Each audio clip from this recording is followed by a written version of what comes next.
Magbabahagi po ulit tayo ng mga learning sa inyo. Ang topic po natin ngayon is syempre, bakit nga ba mahirap maging sikat? Hindi po ako yon, okay? Yung iba po yon, ng mga content creators, mga vloggers. At isa pang tanong na kailangan nating matutunan at malaman din is syempre, bakit nga madalas mabash ang mga sikat? Okay, direct to the point answer na, kasi nga sikat sila. Sila yung nakikita palagi. Sila yung nasa taas. So definitely, kaya nga mahirap din maging artista, maging sikat, maging kilala. Dahil syempre, yung sisi ng mga tao, yung pambabash nila, sa'yo nakapokus, sa'yo nakasentro. Kasi nga ikaw yung nasa taas eh. Ikaw yung sikat. So, kaya for example, katulad nga po nung isang negosyanteng nag-viral, yung mamaneho ng kotse. Diba? Kung siyempre sobrang sikat niya no, tapos successful pa siya sa business, no.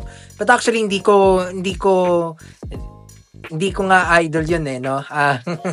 Mayabang but definitely dahil sikat siya, yun ang nakikita sa kanya. 'Di ba?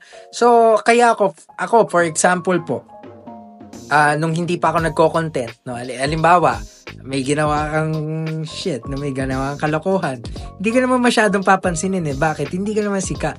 For example lang po to, halimbawa lang po sorry sa mga kumakain, but halimbawa, mangulangot ka sa daan, tapos i-video mo, hindi ka naman masyadong papansinin, hindi ka nga sikat.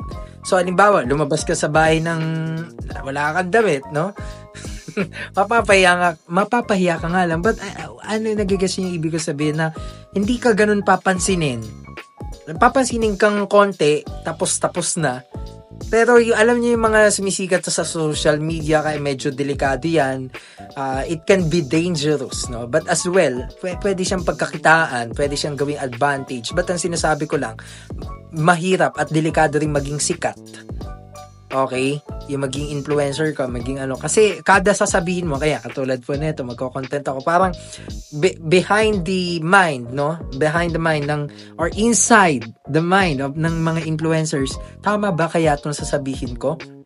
Or ano kaya sasabihin ng ibang tao? Okay? So, yun yung una kong sinabi, dapat naman talaga isipin mo yung sasabihin mo Pero syempre, yung judgment ng ibang tao, andyan na talaga yan.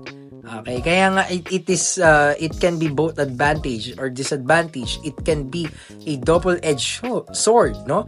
Na yung pagiging yan nga, na yung pagiging kilala or sikat sa social media. Kaya nga ako, sa totoo lang, again, inuulit ko nga, hindi naman talaga ako kilala, ewan ko, yung iba nakikilala nila ako, pero ako personally parang ayokong tanggapin, no?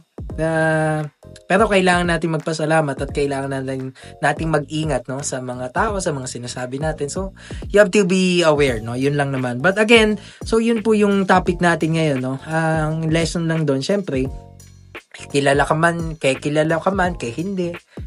Okay, importante, aware ka, pamilyar ka, at syempre, accountable ka sa lahat ng mga ginagawa mo, lalo na online, no? May mga batas po tayo dyan. So, natuto na din tayo dyan, no? Konti-unti naman, lessons learned naman. So, kaya yun, layo na natin sa topic. So, kaya yun ang sagot kung bakit mahirap maging sikat, no? Or bakit nababash madalas, no? Hindi lang minsan, madalas, no? Ang mga influencers, no, mga sikat, dahil nga syempre sikat sila yung madalas na nakikita, sila yung may mataas na following base, kaya konting kibot mo lang, konting gawa mo lang, andyan na agad mga mata sa iyo, mga bibig sa iyo na magko-comment mo. As long as legal yung ginagawa mo, as long as masaya ka, as long as wala kang natatapakan ibang tao, para sa akin okay lang naman, patuloy mo yung ginagawa mo. But kung halimbawa nga po noon, instance na yun, may nilabag kang batas or may inapakan kang moralidad, no, integridad ng ibang tao, ibang usapan na po yun. So, kaya mag-iingat palagi, no? At lesson learned sa akin ng